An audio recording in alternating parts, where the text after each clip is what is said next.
and welcome everyone to ExpertEase networking session. So today's session will be facilitated by one of our amazing members. He is an artist, he is an inventor, a writer, a photographer, multi-passionate, and incredible person that each one of you should actually have at least once on a one-on-one call. And that is Louis Ivan. So Louis, the floor is to you. Thank you so much for facilitating today's session in advance. And now to you. Okay, great. Welcome everybody. So times are changing, as we know. And after extensive research, it's been concluded that within the next 6 months, AI will fully replace coaches and consultants. So today's session is really about helping you come to terms with that transition.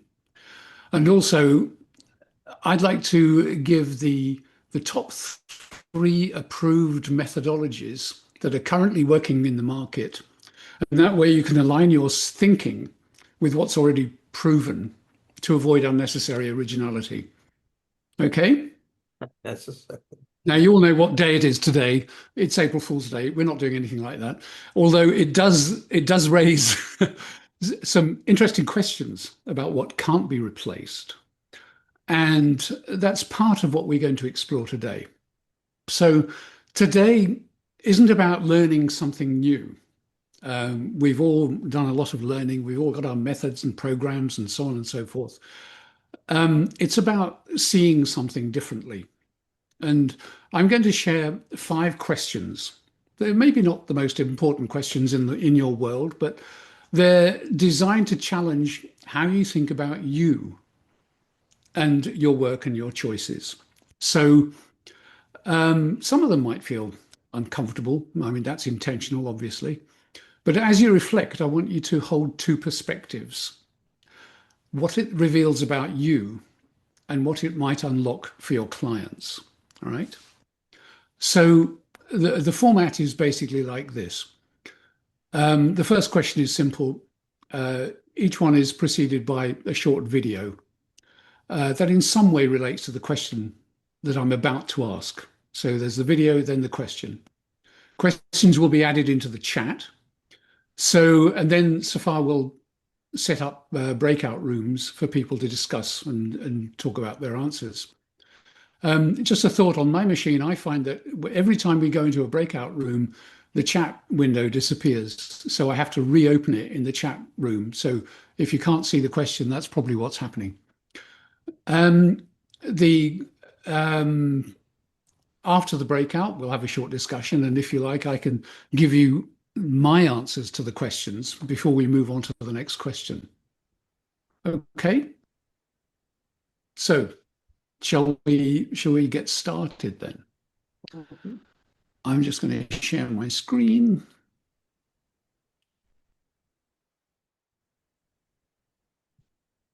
So the first question, whether you're self-employed or working for someone else, imagine that you've just been fired. What would you do differently to get your job back? And why aren't you doing it already?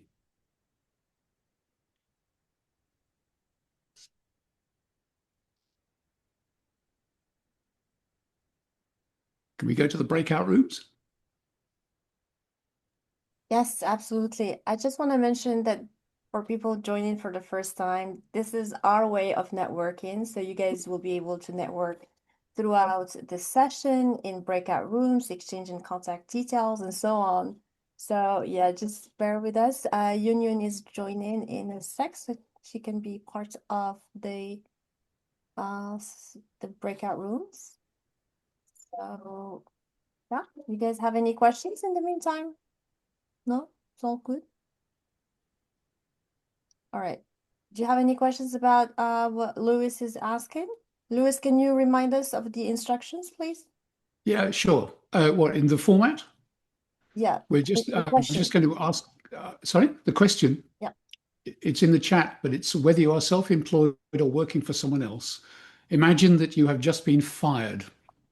What would you do differently to get your job back? And why aren't you doing that already? All right, wonderful. So we'll have 7 minutes and you'll be Okay. notified in the your session of you coming back. So, and I'll also send a message in the chat. All right, let's go.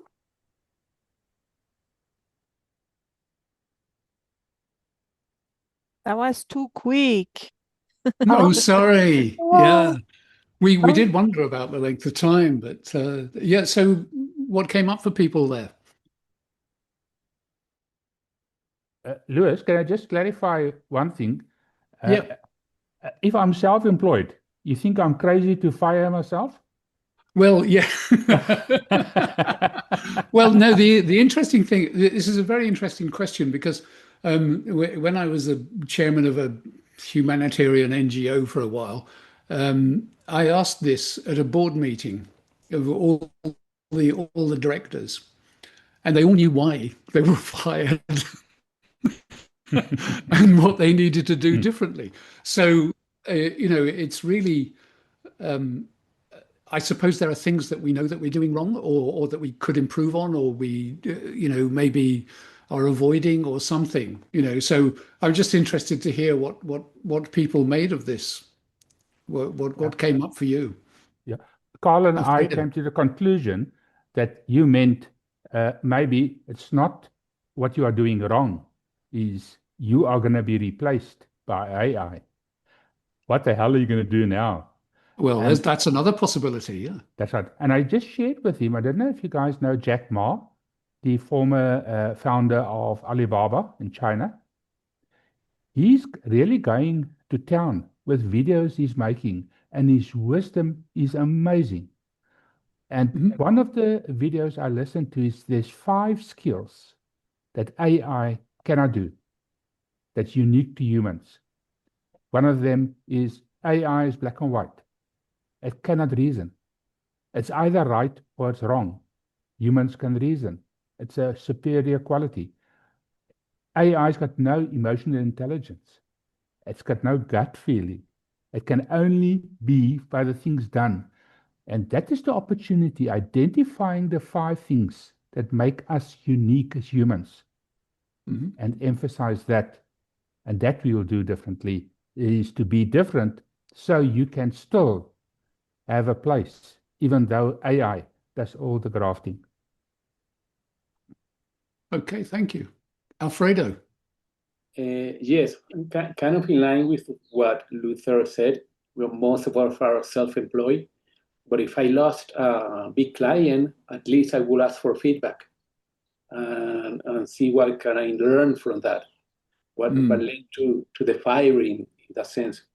We also talk about AI, and there are several things AI cannot do.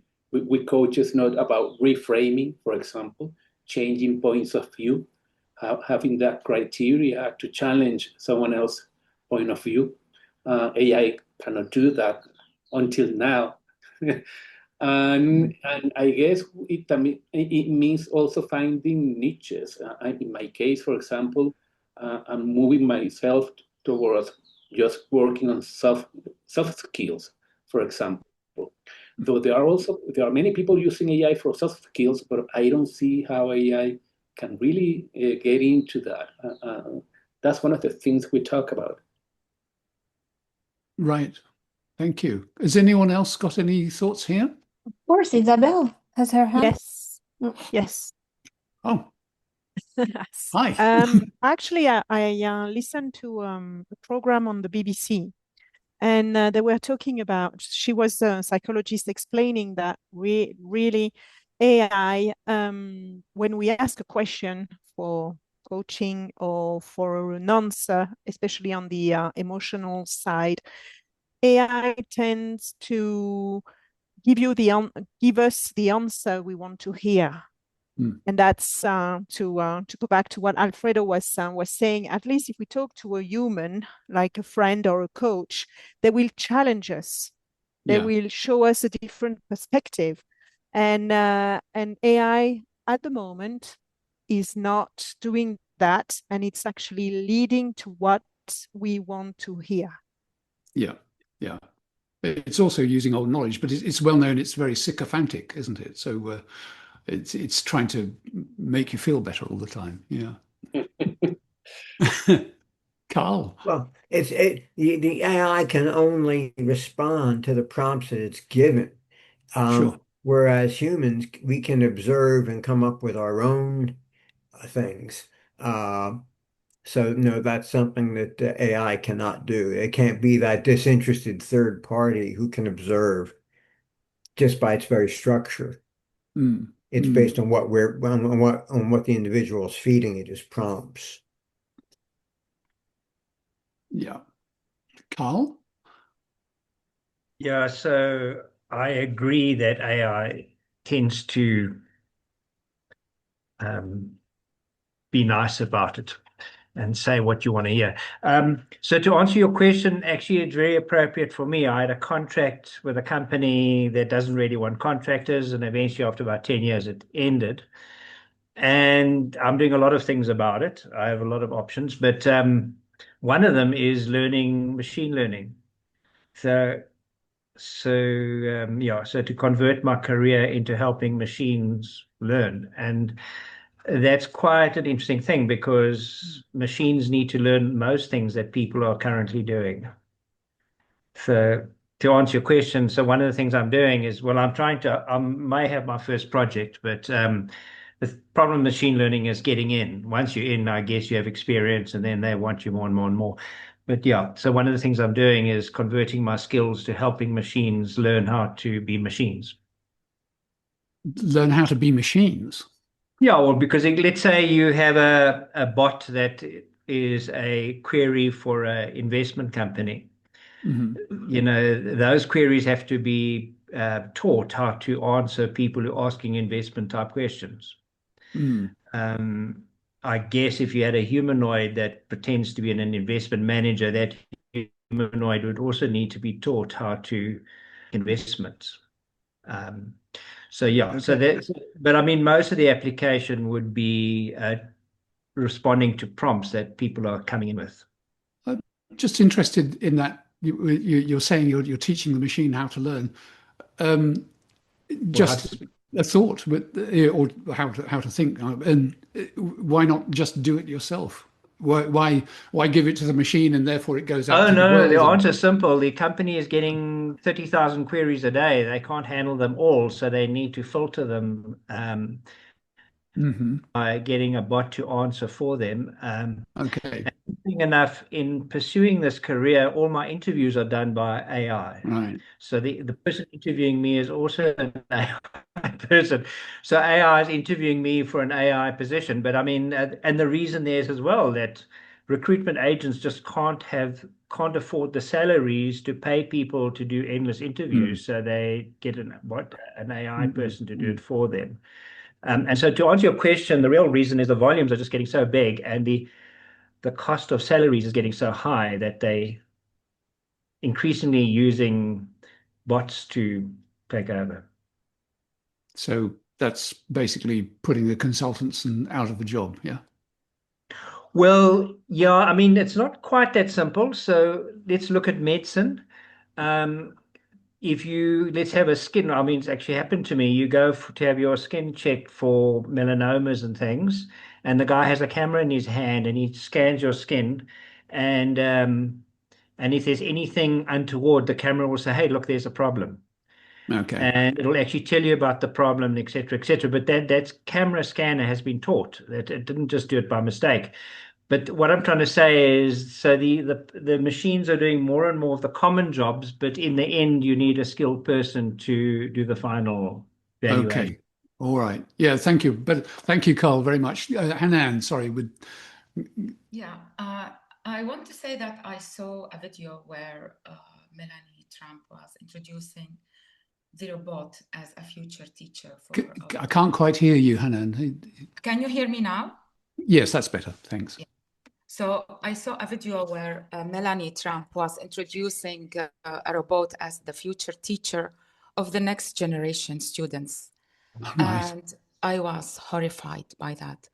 And I feel that like we are just talking about um, operative things like what if we lose the job against the AI? But I think that there is a deeper question about this topic, about the AI replacing our jobs and other topics. What's happening? What's happening on Earth? And it's moving very fast. Yeah. So are we asking the right questions? Yeah. Okay. Thank you very much. Got to move on, if you don't mind. I'd like to get on to the next question, if that's okay with you guys, because I've got five. So I'll just share my screen again. And little video, and then I'll ask the question, and we can go to breakout rooms again.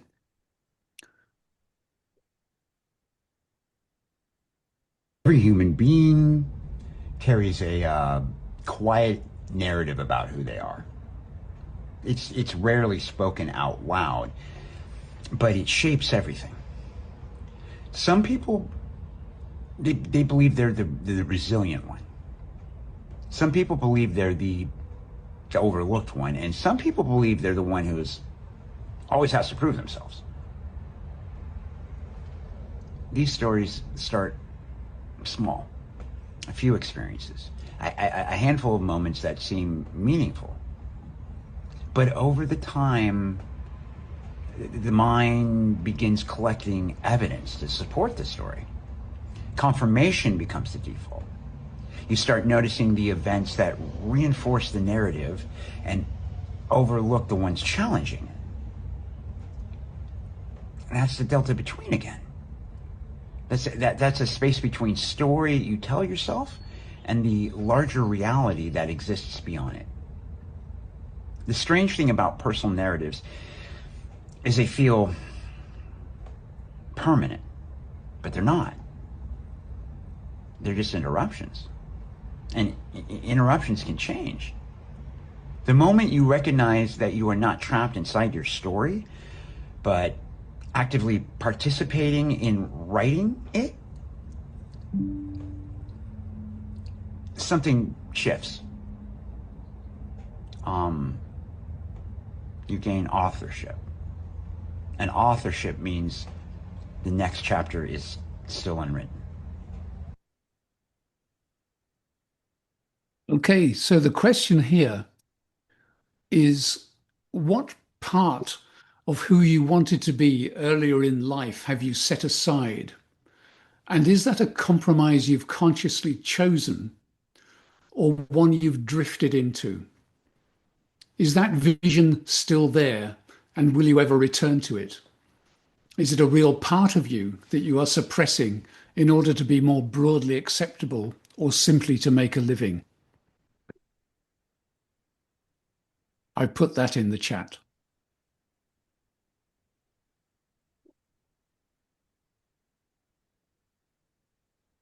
Okay. All right, so it's going to be 7 minutes, and you're going to be in a different group. Can't see it in the chat. Can you? Not in the chat yet. Ah. Oh, I beg your pardon. It's there now. All right, let's go.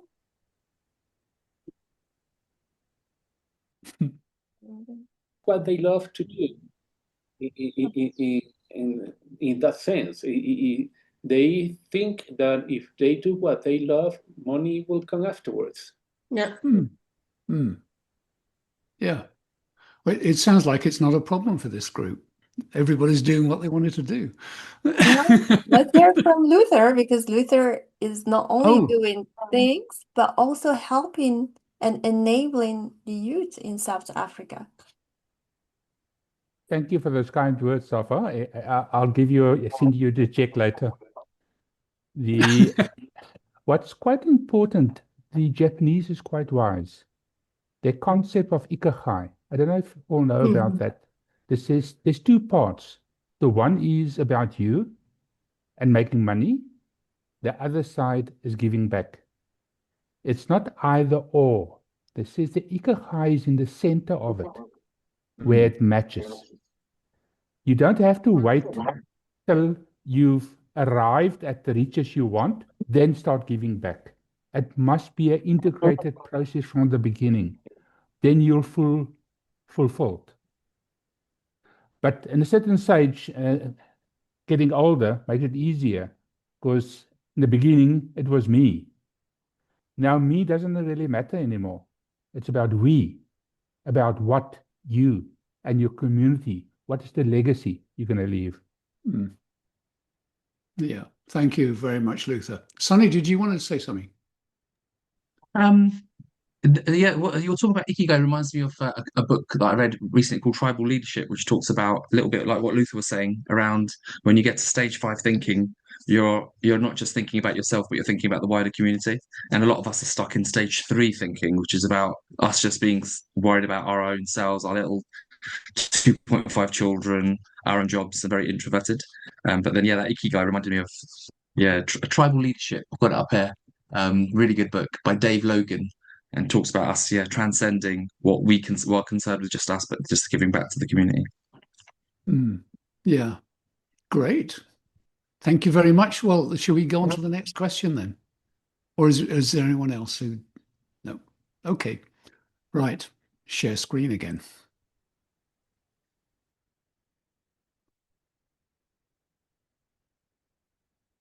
So let me get this straight. We're supposed to send our children our most precious gift. We can't see your screen. You're not sharing your screen. Sorry? We can't see your screen. Can you share? Oh, I beg your pardon. I'll start again.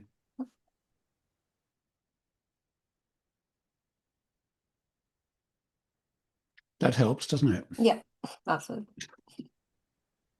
So let me get this straight. We're supposed to send our children our most precious gift off at just the age of 5 to a government institution where they sit in a desk for 8 hours a day under flickering fluorescent lights, eating processed slop in a cafeteria while being taught fake history, forced to memorize useless facts, and punished for thinking differently. It's almost as if they aren't being taught to think, but are being trained to obey. Raise your hand to speak, stand in line, don't question the rules. That sounds a lot like another place, where inmates are locked in cells all day, told when they can eat, and silenced if they question authority. That other place is prison. And here's the uncomfortable truth. The Rockefellers, the same family that hijacked our medical system 100 years ago, also helped fund and shape our modern-day education system, not to empower our children, but to create obedient workers that serve the system without question. And don't just take my word for it. John D. Rockefeller said it himself. I don't want a nation of free thinkers. I want a nation of workers. So ask yourself, was the school system created for the benefit of our children or for the power and control of those who created it? I don't know. I'm just a conspiracy theorist. So the question is, how much of your expertise is truly original thinking? And how much is repackaged insight you've learned to deliver well? Where might you be hiding behind best practice instead of saying what you really think? That question's in the chat now.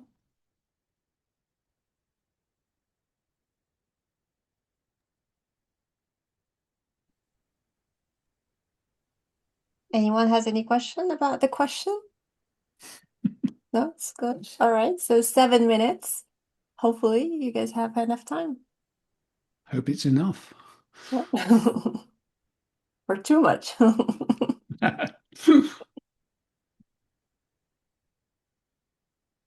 Hi, everyone. Welcome back. How many original thinkers have we got out there now then? Tough one, Louis. You've got to hear Sarah and Johanna.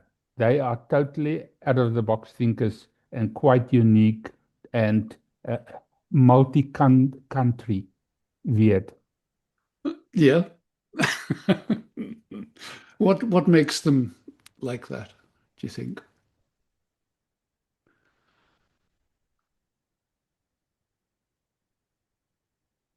having a strong sense of self Mm. and not being bound by rules or country or language. And that is quite brave. Yeah. That is quite brave. So, although they a typical characteristic that you would expect from an entrepreneur. So I'm sure we never got to speak about that or to really expose that, but I'm sure both Sarah and Joanna are entrepreneurs in their own right and making things happen. The big difference for me, entrepreneurship and being employed, is how close are you to your dream? If you are self-employed, you chase your dream. If you are employed, you chase your employer's dream. Mm-hmm. It's a very, very different way of thinking as well, isn't it? You know, when Definitely. you take that responsibility on yourself. Yeah. It's not for the faint-hearted. No, definitely not.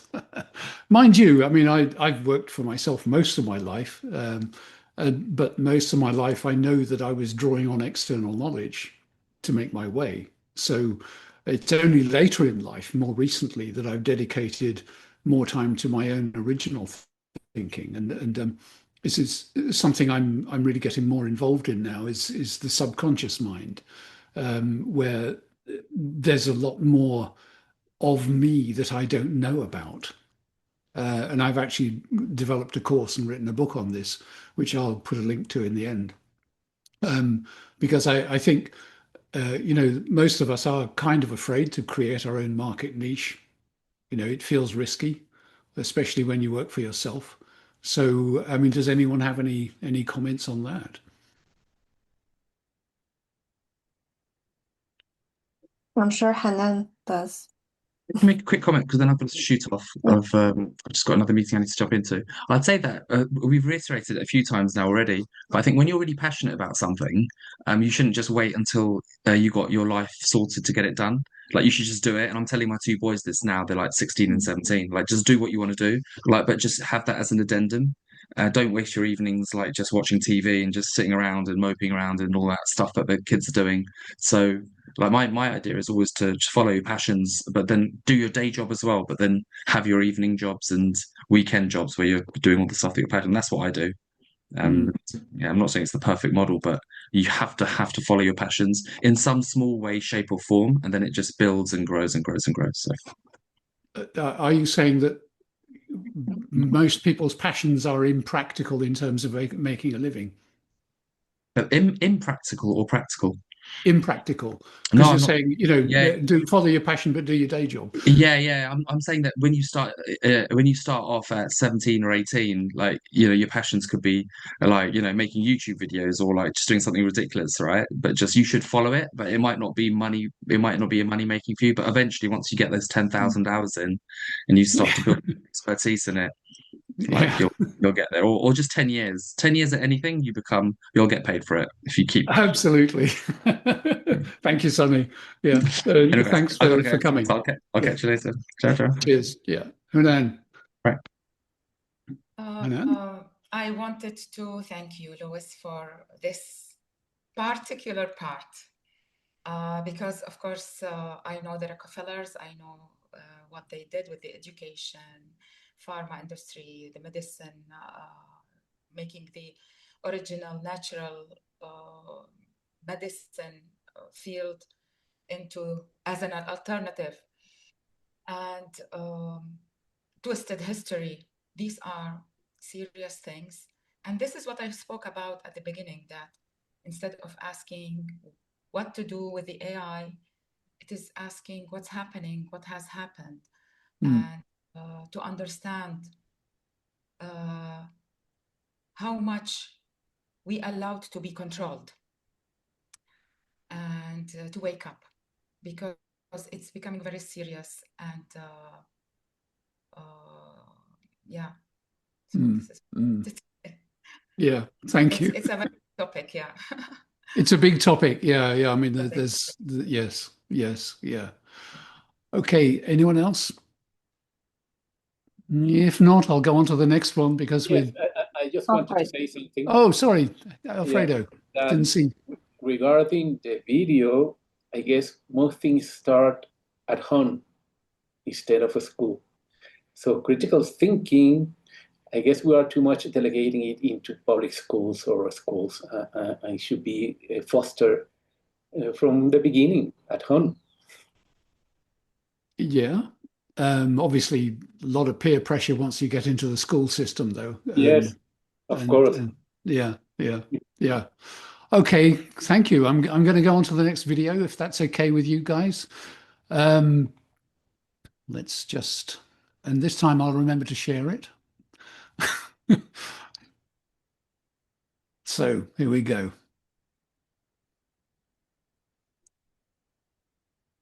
Art critics say that they can't paint, and yet Tracey Emin and Rose Wiley just opened the biggest retrospectives in London. Why? Skill is not only accuracy. The right challenge with Emin is not can she draw, but what kind of truth is the line trying to carry? Her line is broken, often because what she depicts is broken. And Wiley's paintings look simple because she's stripping images down to what survives memory, and not because she has failed to make them more finished. For each artist, polish would be a form of concealment rather than achievement. It is the roughness in their image that leads to their truth. So if you're struggling to understand their work, I hate to say it, but maybe you are also part of the problem.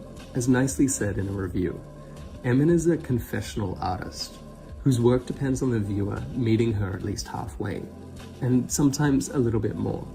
The work of Emin and Wiley is a celebration of freedom, courage, and survival. Being alive sometimes is a stubborn mess.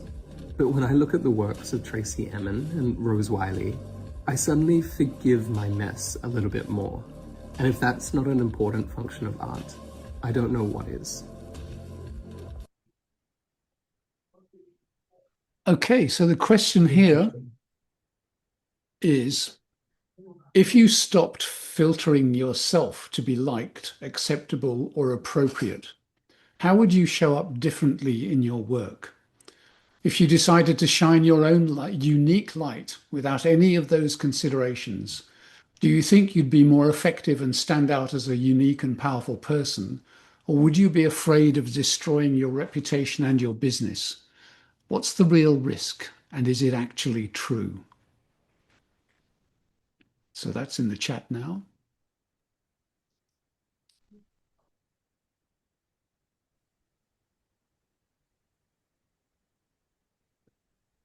How many hours do they have? 2 minutes. No, I think a bit longer. You're doing it just to read the question, for God's sake. Takes that long to read it. All right, so I guess you guys, it's going to be 7 minutes. All right. Yeah. Well, yeah, we'll have to rush for the last one. All right, let's go. Welcome back, everyone.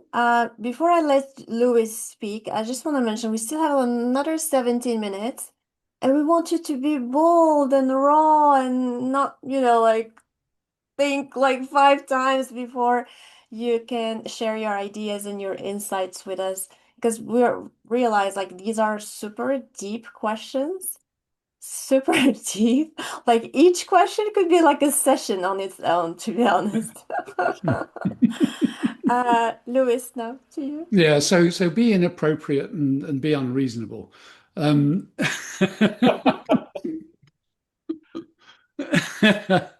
So any thoughts? You must have thought about this. Did it make you squirm? It's quite interesting. Just to kick off, Lewis, was the Joanna summarized it. He says there's 3: culture, your gender, and your age. Makes a big difference in how you deal with that.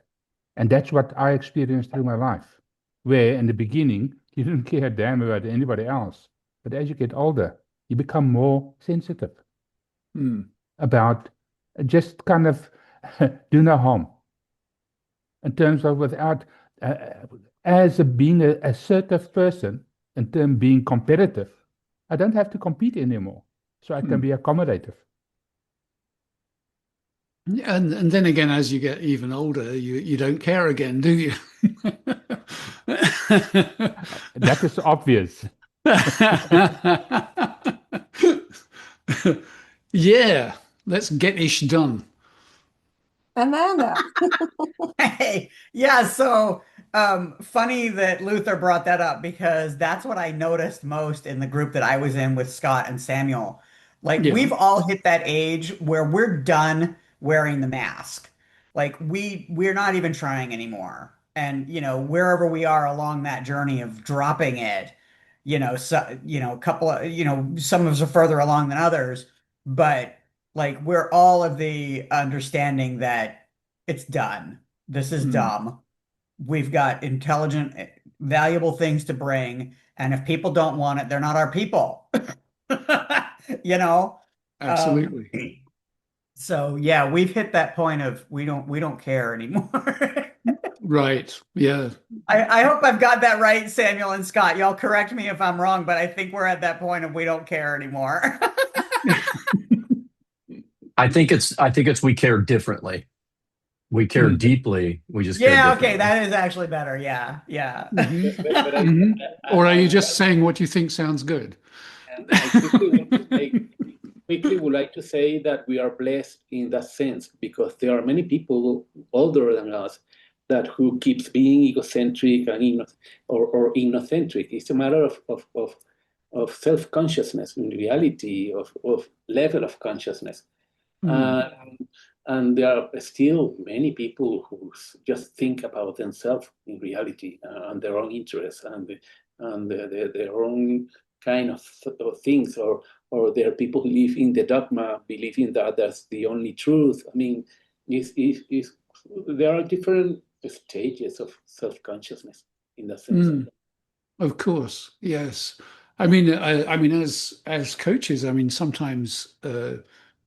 Do you ever have clients, for instance, who kind of frustrate you and you just want to tell them to get over it and or whatever, and you don't? And would it be better if you did, or are you just afraid of causing offense? No, but I guess the role of a coach is to ask those uncomfortable questions.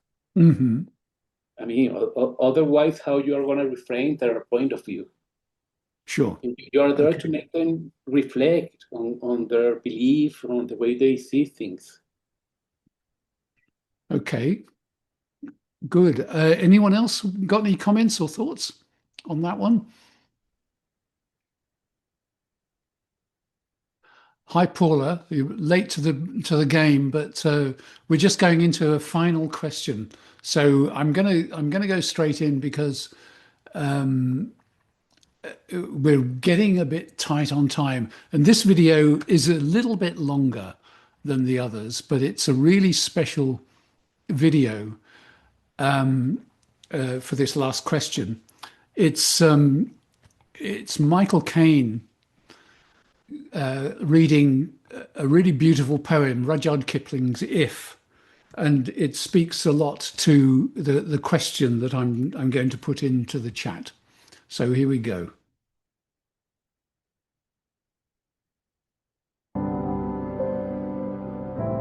If you can keep your head when all about you are losing theirs and blaming it on you, if you can trust yourself when all men doubt you, but make allowances for their doubting too, if you can wait and not be tired by waiting, or being lied about, don't deal in lies, or being hated, don't give way to hating, and yet don't look too good nor look too wise.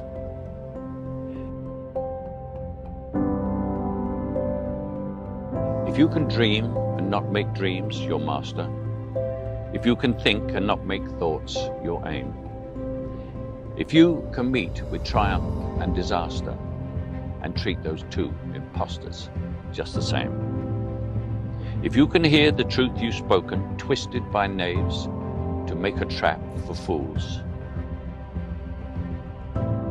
or watch the things you gave your life for broken, and stoop and build them up with worn-out tools. If you can make one heap of all your winnings and risk it on one turn of pitch and toss, and lose and start again at the beginning, and never breathe a word about your loss. If you can force your heart and nerve and sinew to serve your turn long after they are done, and so hold on when there is nothing in you except the will which says to them, hold on.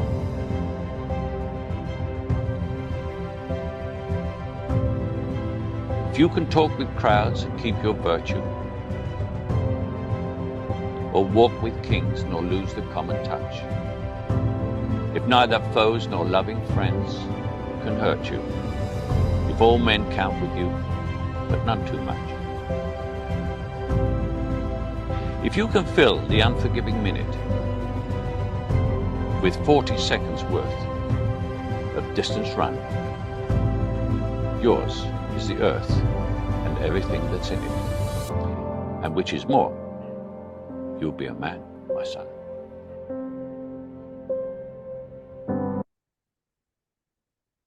So the question here is, do you consider yourself to be successful now? How do you measure that success in terms of money, recognition, or something else? What are your fears for the future, and how do you plan to overcome them? How might you live without fear or self-doubt in an environment of tough competition and ongoing noise that requires you to stand out? And the question is in the chat now. Okay, last breakout room. Well, shall we just do it here, given what's left? If you like, yes. Yeah, we're tight on time. Okay, can I kick off? Yeah. Please do. Okay. I wrote a book, Be Triumphant, Master the Triangle for Success. For me, what I've been coaching is, at first, you must have the skill to make money, whether it's employed or self-employed. That's the most important skill. But that does not make you rich. That's a fallacy. But what you must do is you must firstly invest in yourself, because you are your most valuable resource. And then, as early as possible, start saving, because that makes you rich. Investments, and that gives you the freedom of movement and the freedom of choice. And that is being triumphant for me. Luther, Thank you, if Luther. I may, what has been the best investment you made so far? In my wife. And she's going for, we've just celebrated our 50th marriage anniversary last year. So Wonderful. and she keeps on giving. That's my best investment ever. I concur. So by the way, Louis, we should have Olga one of these days on the session. We should, yes. So who else, in terms of their success, can anyone else make some comments on this? Hanan. Yes, thank you. So I want to say that I realized, of course, now, a few years ago, that knowing myself is the most important thing that I need to invest in. The self-awareness. Who am I? Why am I here on this planet? And what do I really want, truly want? Because going back to the topic that we spoke about before, the education system,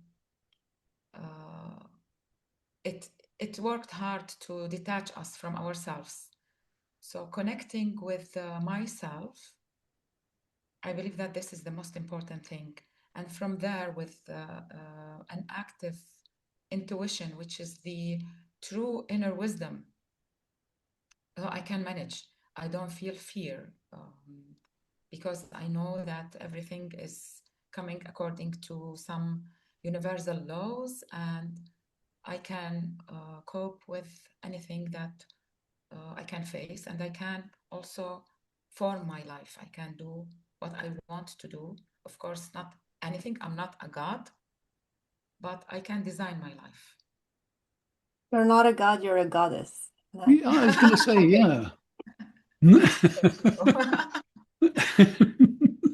Yeah, Sarah, what do you think? I What's think success? that for me, success is all about freedom, is about being able to do what I want when I want. And I'm lucky that I get to have a lot of that freedom. And I get to choose where I live. I get to choose where I work. And for me, that's just, I consider myself successful that way. I have amazing kids. I love being a mom. I love that they are amazing adults. And I'm successful that way as well. So that's really the most important to me. Of course, I love money and traveling and all the good things, and I do love a designer bag. But at the end of the day, that's not here nor there as my kids or as far as my day to day goes. So that's wonderful. Thank you. Yeah. So we're getting fairly close to the end, are we, Safar? Yeah, let's hear from Paula and Scott. Yeah. I want to hear from more people. All right, well, I'll answer the question. Hello, everybody. Sorry, I had a client, so I was late. My definition of success is I look at my life as a whole, in a whole. And to arrive to where I am, I'm giving myself an Oscar for my life's performance and being the person that I've become, satisfied with that, accepting all of the things that didn't work and everything that did, influencing the people that I'm called to serve, and my family, but most of all, just loving me and enjoying that and having fun with it. At this stage, empty nester and all those other things. The business is wonderful, whether it's I have a lot of clients or none. It's still a good business. Everything that I do is still good at what it is in the current state that it's in. And it took me years to figure that out. It really did. It took a long time to accept what is in the moment, because maybe that's all I need at this moment. And so, yes, I like money. I like to shop. I like to travel. I like all the finer things in life. Don't get me wrong. I enjoy those things, but they don't define me, whether I have it or not, but I like to have it. So I make sure that I build the financial structures around me to keep me financially independent so that I can enjoy the things that I enjoy and also share them with others and give as well. So the quality of life, the quality of my faith that I have in myself and in God, those are the things that I know I am successful, and I share that with others. Wonderful. Thank you very, very much. Welcome. Well, I don't, and anyone else? Scott, did you want to say a few words? I'll just be brief. Yeah, I thank you for today. It's been great to get to know everybody. And I'm going through a lot of transformation in a lot of different ways, details of which we'll save for another time. But one of the biggest details is managing my wife's care with her Alzheimer's journey. And that puts life into a different perspective and a new reality on what you thought may have been important and what was really important. And I'll just leave it there because I know we're short on time. But that has been a massive game changer over the last 6, 7, 8 years. So it does change how you view what's important and where you want to continue on in your life in a different way. Absolutely. Oh, wow. Thanks, Scott, for sharing that. Thank you. Great. Louis, did you have any last bit to share with us? Yeah, I mean, it's been a very interesting experience for me. I hope it has been for you.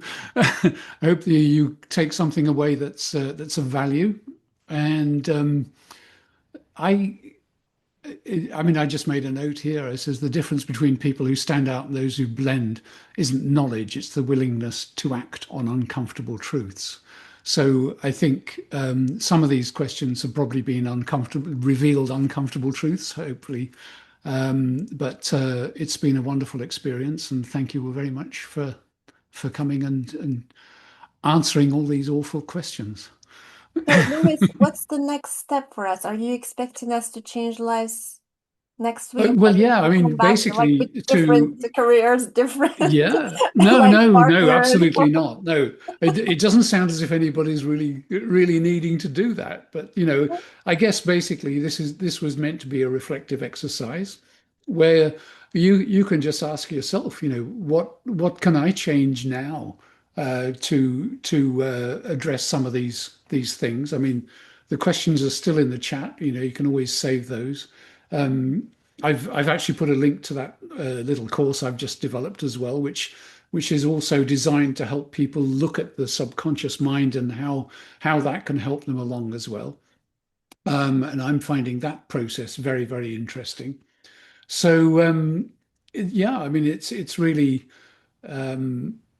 I know a lot of these meetings, you just go away afterwards and you forget it all. But I'd encourage you to really stay with it if you can, and really reflect on the questions and have a look at them again without the sort of theatre of other people around, so that hopefully you get some even more out of it. So anyway, thank you very much, everybody. I'll Right. pass Thank it you, over to Lewis. Safar. Thank you, Lewis, for facilitating today's session. That was great and very deep, right? A few announcements. Tomorrow, we're going to have an online workshop, a writing workshop for coaches, consultants, and experts.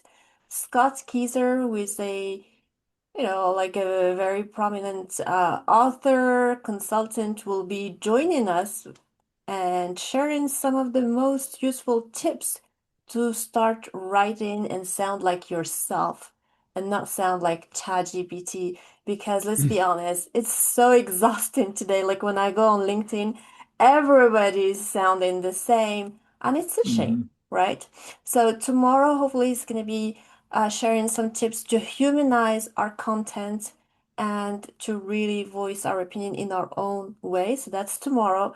5 p.m. Paris time, 4 p.m. UK time, 11 Eastern, and 8 a.m. Pacific time. Joanna, sorry, I was laughing because I had to repeat the time. But yeah, that's really important. So join us tomorrow. And next week, it's gonna be huge. Again, if you think this is deep, wait for next week. And Hanan, I'll let you just say a few words. I know we're already past the time, but just a few words about next week's session that you're going to be facilitating. So next week, it will be a session with the questions of the questions. Why am I here and who am I? And I believe that what Lewis provided today is helping this deep topic. I don't think that these topics are coming like by accident. I think that it's the very important time to start talking about these topics. So I look forward for next week. Yeah. This is exactly what I told Hanan, that Lewis content is a foundation for next week. So definitely save the chat, and also like put in your contact details so you guys can connect with one another outside of today, do one-on-ones and so on. And yes, today's session is a foundation to Hanan's session next week. So see you guys tomorrow for the writing workshop and next week for a networking session, and Yun on Tuesday for our Paris meetup in person. All right, guys, have a nice one. All right. Bye-bye. Thank you, Louise. Bye-bye. Thank you. Bye-bye. Bye-bye. Bye-bye.